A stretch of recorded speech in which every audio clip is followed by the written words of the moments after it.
Hey you guys, welcome back to my channel for another video. Today I'm sitting down and I can hardly believe it, but I am sitting down to give you guys my Q4 homeschooling update. It is the end of our homeschool year. As I am filming this, we have 1 week left in this school year before we take the month of July off at a minimum. So looking forward to that. I cannot believe that we are at the end of another homeschool year. So I know I say that every year, but it just is mind-blowing to me. So I have some specific things, where is it, that I wanted to talk about with you guys in Q4. This is going to be a chatty video, nothing really to see here. So if you want to throw in some headphones and fold some laundry, do some dishes, go for a walk on the treadmill, this will definitely be one that you can listen to. We are going to talk about homeschooling, and I'm going to share with you guys a friend of mine. Her name is Kristen, and she has an Instagram account, a blog, and a website full of amazing homeschooling resources that she hand creates. Her name is Kristen, and her site is Arrows and Applesauce. I will link it down below for you guys.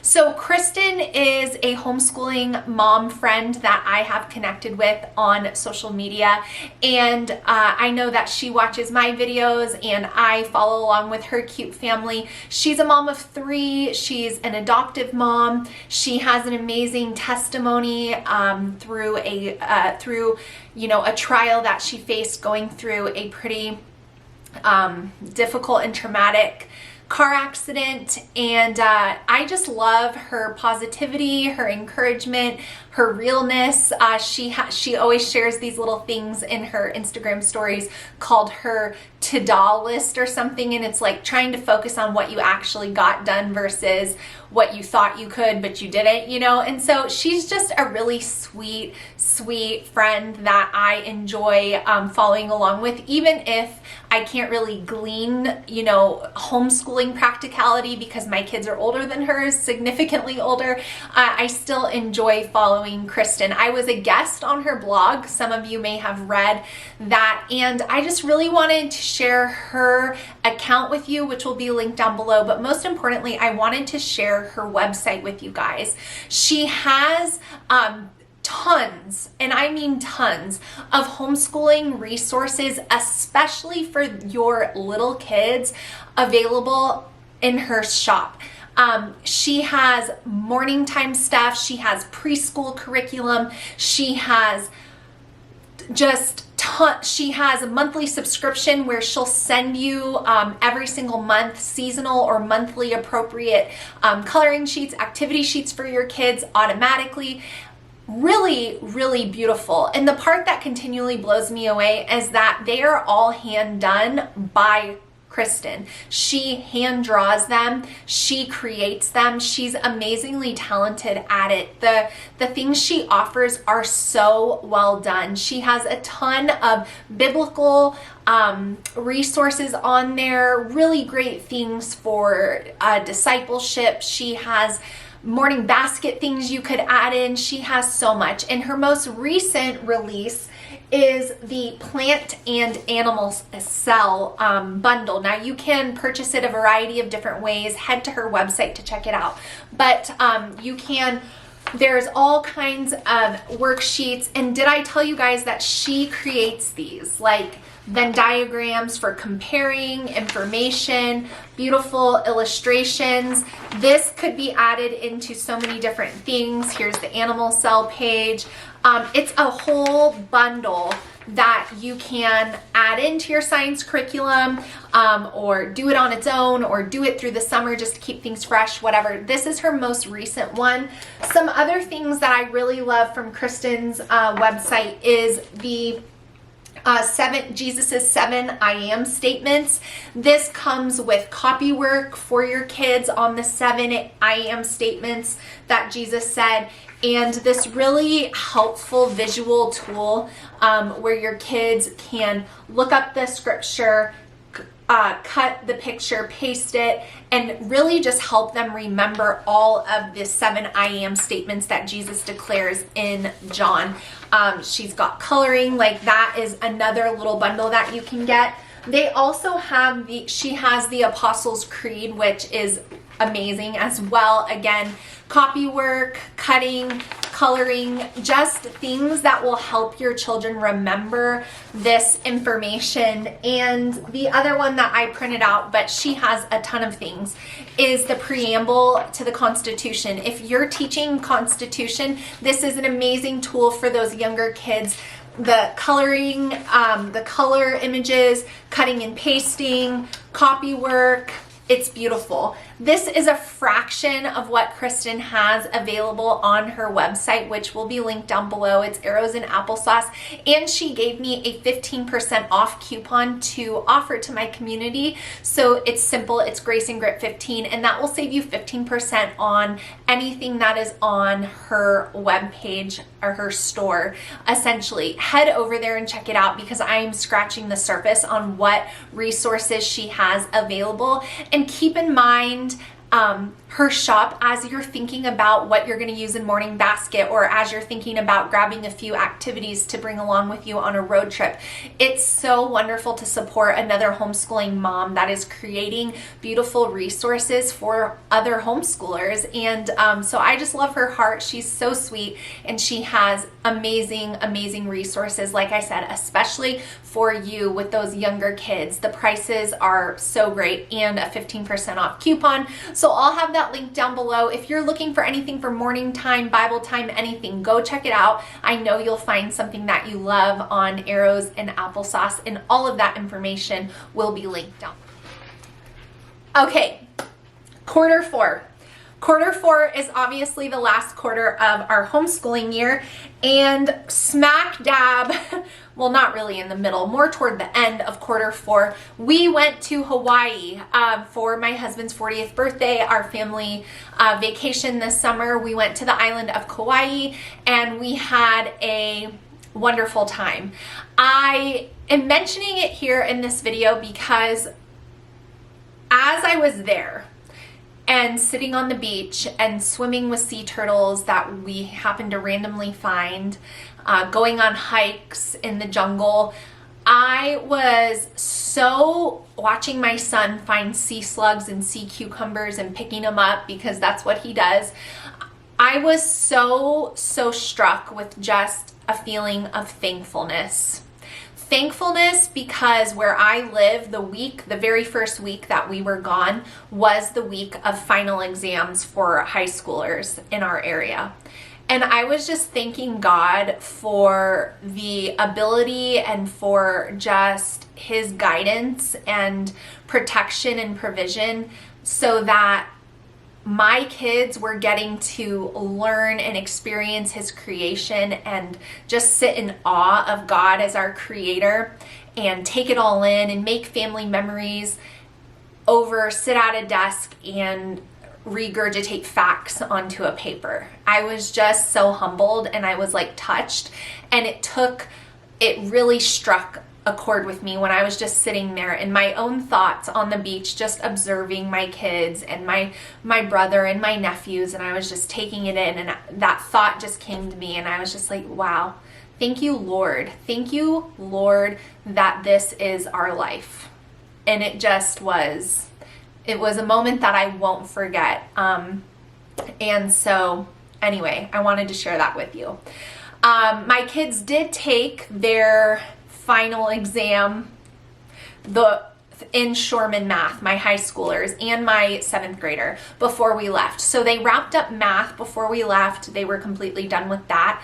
But everything else I intentionally had left a few weeks for us to do when we returned, just because I did not want to finish our homeschool year at the beginning of May. And it was just out of preference for what I wanted to do as far as dates go and starting back and all this, because we have some RV trips planned toward the end of July, and I didn't want to take off from the beginning of May until the end of July. So I wanted to stretch us until kind of like the end of June, and then just take July off and then kind of start back in August to stay on our year-round homeschooling schedule with our longest break in the summertime. I will say it was a little bit more difficult to come back and get back into school. I think just it really set us into summer mode. That's all I can think of. Like we took a few days to get acclimated. Jet lag was pretty intense, which I know some of you are thinking like 3 hours. It really was hard. It was 3 hours. It's 3 hours before us. So it just took a lot longer versus coming like East Coast to West Coast. My brother even said it was worse for their family than when they went to Europe. So there's that. And so anyways, I took a few days to acclimate, but it just was kind of hard to get back into school after being on the beach and being on vacation for 12, 13 days. So I don't know if I did it over again, if I would have left us schoolwork to finish when we come back. I think I probably should have just done, we're going to be done at the beginning of May and we're going to be done. We'll start back after we come back. And I totally could have done that. It's just not what I wanted. But you know, sharing here just in case any of you guys are planning trips for like the last few weeks of your school year, you might want to consider just wrapping up the school year before you go. It's different when you have like still a half of a year to finish, but the last few weeks, it's like things are already dwindling. Everyone's kind of like losing steam and it just feels kind of like, all right, guys, come on. So we persevered. It was a little more challenging than I thought. In quarter 4, we also held our last book club meeting and we finished up the Vanderbeekers on 141st Street. I will say out of the 4 books that I chose for book club this year, which was a Song of a Whale or Whale of a Song or something like that, I can't remember it. And then the Candy Makers, the first one, A Place to Hang the Moon, and the Vanderbeekers on 141st Street. The Vanderbeekers was my personal least favorite book that we read out of the 4, and also my kids. Not that there was anything bad with it, it just, like the storyline, it just felt kind of really drug out, and it wasn't our favorite. But we enjoyed doing book club. I enjoyed hosting book club for my friends. Their two families joined us for most of them. Looking into next year, I don't know if I'm going to do it again. I am kind of prayerfully considering like what I might want to host. I always try to do one thing and just offer it to my friends just because I think it's fun for the kids to get together and it's nice for us to have like a standing date on the calendar for things. But I've done poetry tea time for a lot of years and then I did book club and I'm just kind of stuck. So if any of you guys have any good ideas of what would be fun to do with 2 other families meeting like once a month, keep in mind we've got grades spanning like 4th grade to 11th grade, so that's also kind of hard. Just let me know if you guys have any suggestions, but we did finish that up in quarter 4. In quarter 4, I also finished writing out blog posts on my website, which is always linked down below, over every single curriculum I've ever used, what years I used it, why I stopped using it, and then linking videos that pertain to that. Wow, that was a project, and thankfully I had the help of my my one employee for Grace and Grit, but she really helped me do that, and that is something that I've needed to do for a long time, and I pray it's really helpful to you guys too. So if you ever want to see you know, like what I was using, what I would recommend, like I have it written in a really easy, concise format on my website, which is always linked down below for you guys in the description of each video that I put up. In quarter 4, I really had to let go of the idea of everyone finishing all of their curriculum at the same time. I really tried this year to make that happen, and I did pretty well considering there's about a 60 lesson difference between my high schoolers and my 5th grader, and that gets hard because that's like 2 months of work. And so I supplemented and added and did things, and it did help, but I really just, toward the end when we came back from Hawaii, I was just tired of trying to keep track of it and like just stretch it and skip this day and do half. Like, it just was getting to be ridiculous. So next year I'm gonna worry much less about that. I've just decided at this point, with my daughter being in the 11th grade and potentially getting her first job and dual enrolling in college, like I just cannot keep everyone on this super systematic, and I will still to a point because it's necessary, but just, you know, trying to keep her on pace with my 6th grader is just not going to work next year. And so I'm already mentally preparing to have to make those adjustments. And it's a challenge for me because I've really found my footing in homeschooling, and I'm very confident in my homeschool, and I operate it really well, and everyone is growing and thriving and learning. But next year I know is going to be one of those really big transitional years in our homeschool, and I've had them before in different seasons, and I just don't love those huge life transitional years while homeschooling. If I'm being completely honest and candid with you guys, I don't love it. It really challenges me and it stresses me out, and it's a constant reminder to just breathe and let it go. And so I'm already starting to do that, and was starting to do that as we approach the end of our school year. And I just kind of like waved the white flag, like there's no way we're gonna finish all this at the same time. And that, you know, it's because I like we do our end of the year party together and everybody's done, and just like that just wasn't gonna happen. There were a few things my high schoolers still needed to wrap up, but my younger kids were done, and I was really done too. So, you know, I just had to let that go. And for some of you that may sound so ridiculous, but those of you that relate to the way that I operate my home and my homeschool and all those things, you know that that is like a struggle. And if you don't know, then maybe when you approach the last 2 years of your homeschooling journey, you might understand this time of transition being one that's difficult, because you're trying to hold true to the rhythms and systems that you've implemented in your family and in your homeschool that have worked so well. Things like Bible time together, things like morning time, while also trying to accommodate the fact that your teenager might have a work schedule that's going to disrupt everybody's school day. Like, it's very hard to let that piece go. So, yeah. We also, in quarter 4, finished in the nick of time before VBS. All of my kids, except one, are volunteering at VBS at our church, and it's my youngest daughter's last year to go to VBS. What a life. Like, that's another milestone that we're reaching. All of my kids are too old for VBS. But I love seeing my other 3 serve, and so right after school finished, that's what we're jumping into. And then my son, who is on a competitive swim team, his swim team changes when the public school calendar changes, so they start having early morning practices, which is another reason why I need to take off time in the summer, because there's absolutely no way to start a school day at 10:30 when he finishes his morning swim practice.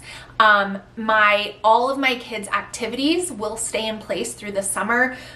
Their schedules are just different, but dance started back, jiu-jitsu is going, CrossFit is year-round, and swimming is in the summer. So we had all that to adapt and adjust to at the end of our school year.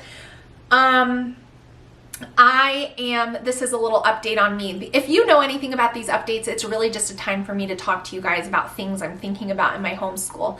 I am really excited to clean out our schoolroom. I get these intense nesting urges at the end of homeschool years where I am just so excited to clean out everything, reorganize everything, refresh everything.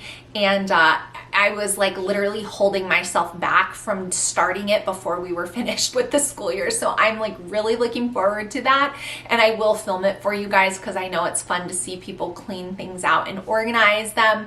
And yeah, that'll be coming, but I'm like really looking forward to it.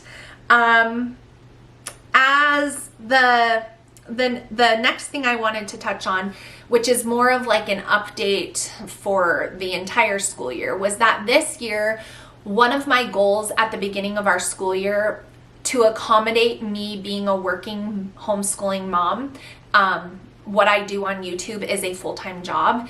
And I know that not everyone recognizes that, but it is. And so what I did at the beginning of my homeschooling year to help myself with the constant mental load that I'm carrying, and I think this could apply to anyone, but especially if you are also a working homeschooling mom. There's a lot of us out there actually in various capacities.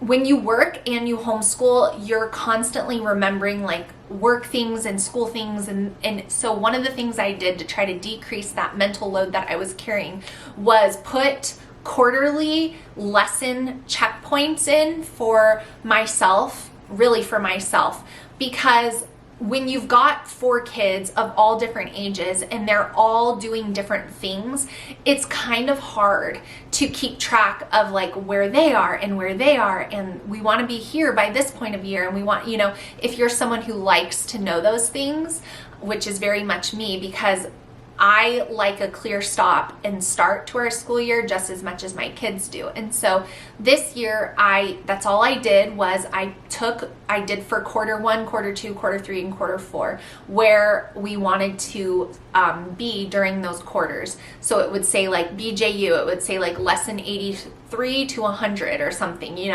And so I wasn't constantly having to keep tabs on where everyone was. I did that before the school year started, and it was a blessing to me. So that is just a little piece of wisdom and advice for those of you that might relate to that, because I could look at my calendar ahead of the school year and recognize like, okay, quarter 1, the first 9 weeks of school will be from August until roughly November. And I want to be done with lesson 45 by that point or whatever. And so it was like these big broad ranges. It wasn't specific dates, and it really helped me. So this year was probably my best year when it came to like managing all the moving pieces of that. I wasn't constantly retabulating in my brain, and so I wanted to mention that in this video. The last little bit that I want to share with you guys for this quarter 4 update is that I'm not talking about any curriculum in this video because I already did that. I made a hit and miss on curriculum video that is already up on my channel, so just go and find that if you were here for the curriculum. This is more for like the life update type stuff.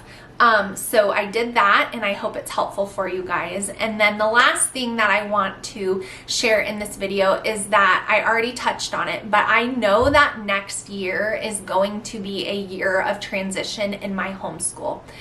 My homeschool is going to have to evolve next year, and it's going to look different than it has the past 8-9 years. New seasons bring new things, and ready or not, I'm having to do it, and I don't feel ready, and I don't want to get emotional, so I'm gonna try to refrain, but it's going to be hard for me, and so I'm just gonna say that, like, knowing that ahead of time is making this end of the school year really, really bittersweet for me, because I feel like next year, it's just going to be different. And I don't want it to be different because it's really good the way that it is. And I wish that it could just stay the way that it is, but I know that it can't. And so someone like myself who has continued to show up in this online space and share bits and pieces of my homeschooling journey and life with you, I am coming into a new season of homeschooling. I've got 0 elementary school aged kids next year, and I've got my oldest who it's gonna be different. And I want to hold true to those rhythms that we've established, family Bible time, morning basket, and things, but I also know that I'm going to have to relax that probably at some point, and it's just gonna feel different. It's gonna feel different without us all being all together every day doing that. And it's just hard. It's hard when you reach points that you know, you have to embrace, but you don't really want to. And that's just me being really honest again. So yeah, as we wrap up this homeschool year, it's just kind of hard because I know next year is going to be different. And different isn't always bad, but when something is really good, it's kind of hard to think that it could really get any better. So I am just being honest, sharing my feelings, and I'll get through it, and you guys will get to watch me get through it. But I'm just kind of sharing where my heart's at. It's bittersweet. So anyways, thank you so much for watching this Q4 homeschooling update. We are officially on summer break. And it feels really good. I definitely need a recharge. I definitely need a few weeks of doing like nothing, and I hope to be able to find that. Make sure you guys check out Kristen's store, her shop. It's so sweet. arrowsandapplesauce.com. It'll be linked down below. Don't forget to use Grace and Grit 15 to save yourself 15% off. Go read her blog, follow her on Instagram. You will be encouraged, especially if you're a mom with younger kids. Thank you so much for watching and being here all these years later. I will see you guys in my next one. Bye, friends.